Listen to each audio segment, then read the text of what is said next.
Jack and the Beanstalk. Hello, this is Natasha, and I'm dropping by with a famous fairy tale which comes from Cornwall. If you look at a map of England, you'll see that it's shaped a bit like a boot, and the foot of the boot is Cornwall. It's a very beautiful part of the world, and long ago it was famous for its giants. This tale is called Jack and the Beanstalk. But before the story, I'd just like to tell you about an audiobook that you can download from our sponsor, Audible Kids.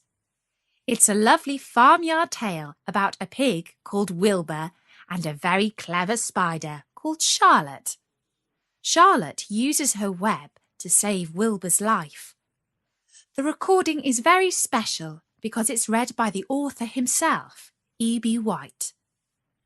The book's called Charlotte's Web, and you can find it by going to audiblekids.com/storynori or by following the link in the Story Nori sidebar. Now, where was I? Ah, yes, Jack and the Beanstalk. There was once upon a time a poor widow who had an only son named Jack and a cow called Milky White. And all they had to live on was the milk the cow gave every morning, which they carried to the market and sold. But one morning, Milky White gave no milk. "What shall we do? What shall we do?" said the widow, wringing her hands. "Cheer up, mother. I'll go and get some work somewhere," said Jack.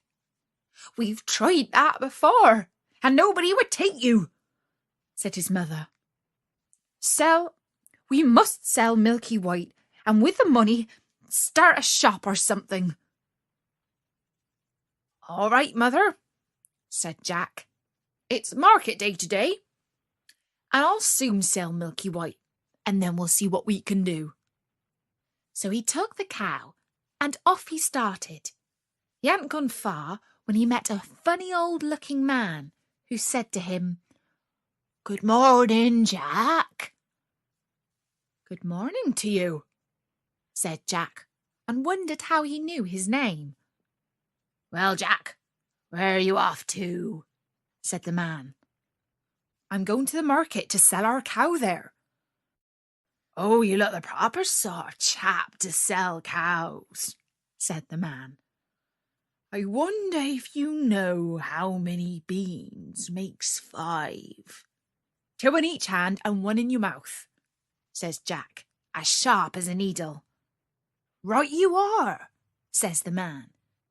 "And here they are, the very beans themselves," he went on, pulling out of his pocket a number of strange-looking beans. "As you are so sharp," says he, "I don't mind doing a swap with you. Your cow for these beans." "Go along," says Jack. "You take me for a fool." "Ah, you don't know what these beans are," said the man. "If you plant them overnight, by morning they grow right up to the sky." "Really?" said Jack. "You don't say so." "Yes, that is so. And if it doesn't turn out to be true, you can have your cow back." "Right," says Jack, and hands him over Milky White and pockets the beans. Back home goes Jack and says to his mother, "You'll never guess, mother, what I got for Milky White." And his mother becomes very excited. £5? 10? 15? No, it can't be 20. "I told you couldn't guess.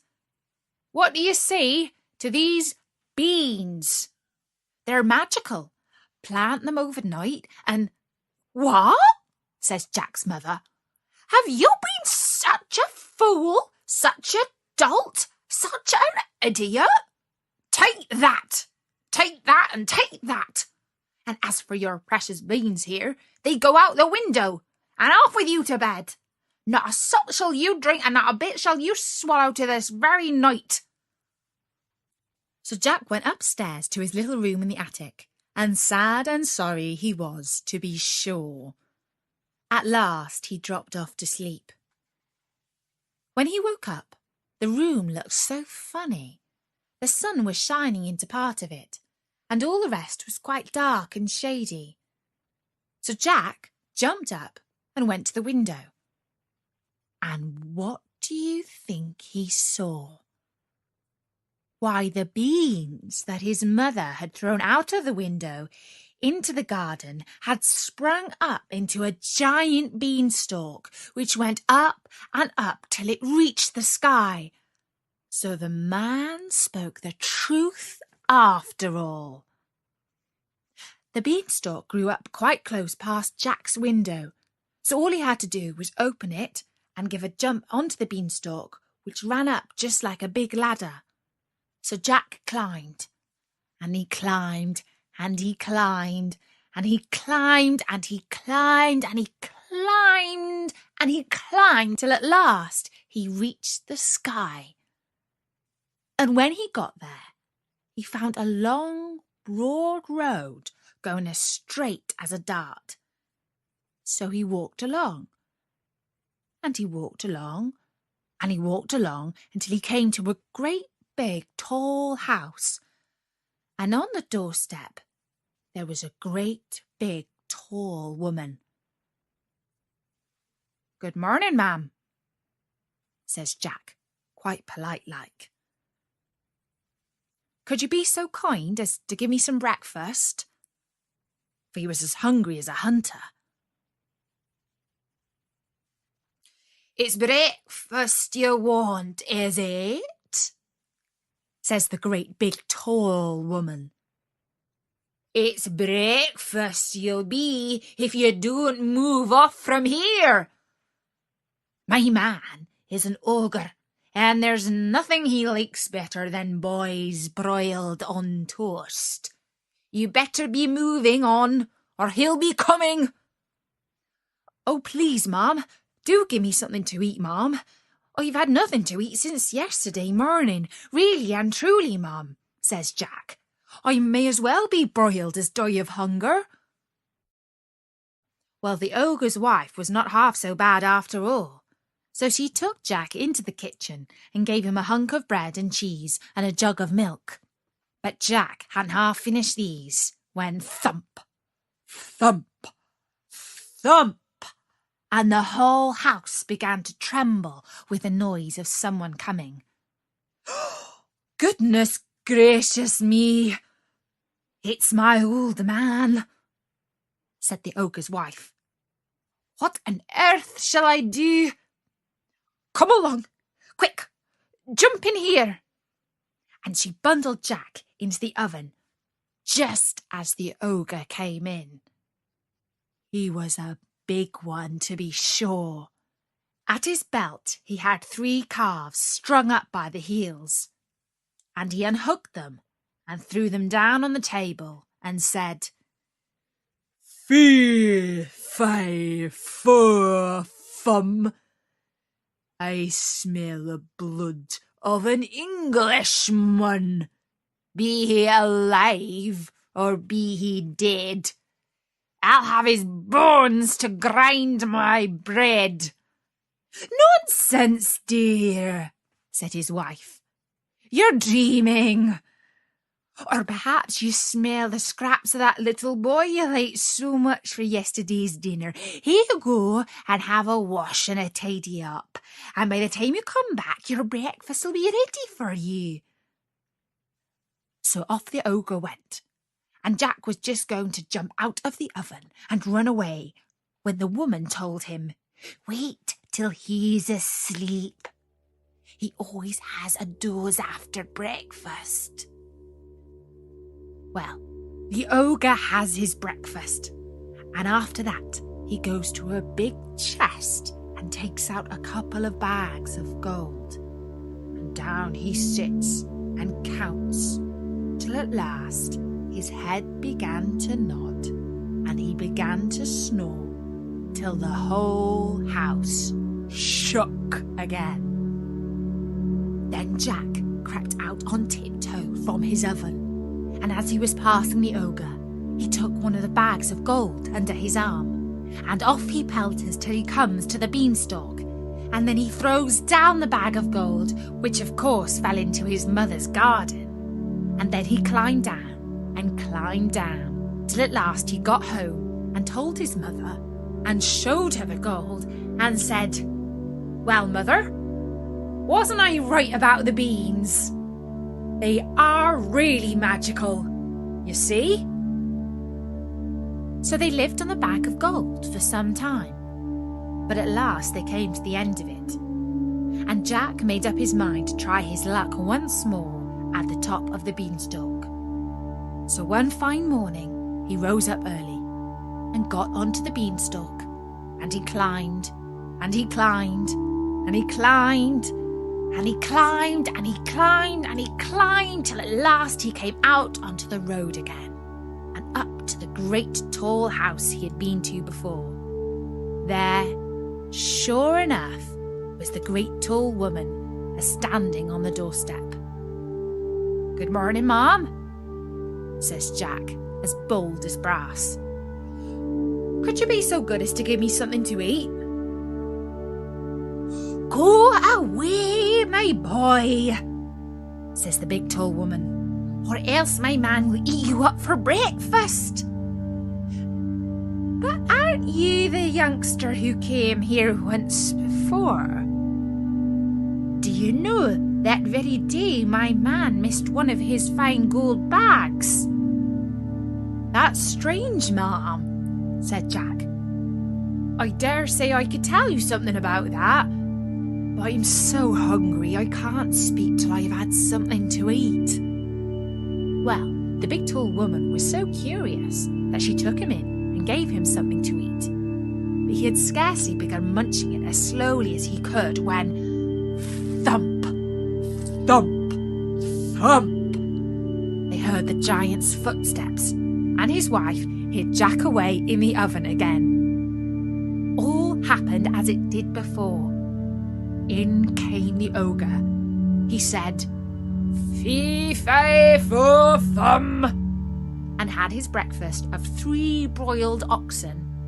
Then he said, "Wife, bring me the hen that lays the golden eggs." So she brought it, and the ogre said, "Lay." And it laid an egg all of gold. And then the ogre began to nod his head and to snore until the house shook.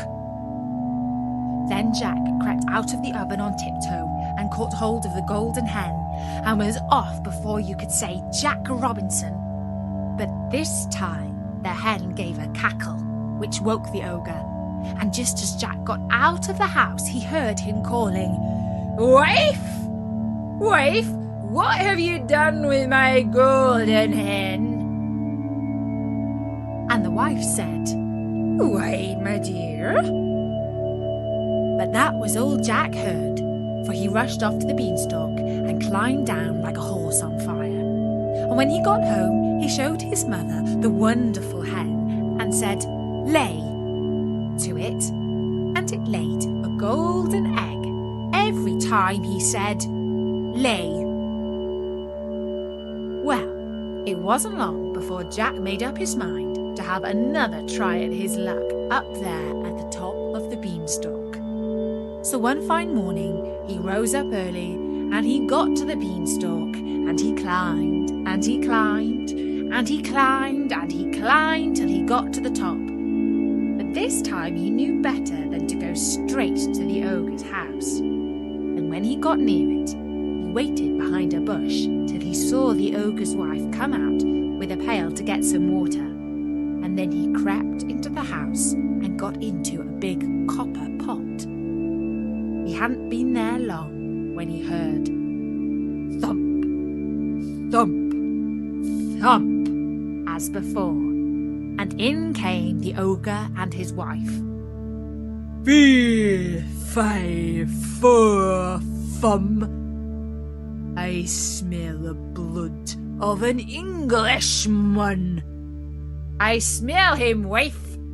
I smell him. Dear, my dearie, says the ogre's wife. Then, if it's that little rogue that stole your gold, and the hen that laid the golden eggs he's sure to have got in the oven. And they both rushed to the oven. But Jack wasn't there, luckily. So the ogre sat down to the breakfast and ate it. But every now and then he would mutter, I could have sworn. And he'd get up and he'd search the larder and the cupboards and everything, only luckily he didn't think of the copper pot. After breakfast was over, the ogre called out, Wife, bring me my golden harp. So she brought it and put it on the table before him. Then he said, Sing. And the golden harp sang most beautifully. And it went on singing till the ogre fell asleep and commenced to snore like thunder. Then Jack lifted up the copper lid very quietly and got down like a mouse and crept on his hands and knees till he came to the table, when up he crawled, caught hold of the golden harp and dashed with it towards the door. But the harp called out quite loud, Master! Master! And the ogre woke just in time to see Jack running off with his harp. Jack ran as fast as he could, and the ogre came rushing after, and would soon have caught him, only Jack had a head start and dodged him a bit and knew where he was going. When he got to the beanstalk, the ogre was not more than 20 yards away, when suddenly he saw Jack disappear. And when he came to the end of the road, he saw Jack underneath climbing down for fear of his life. Well, the ogre didn't like trusting himself to such a ladder, and he stood and waited.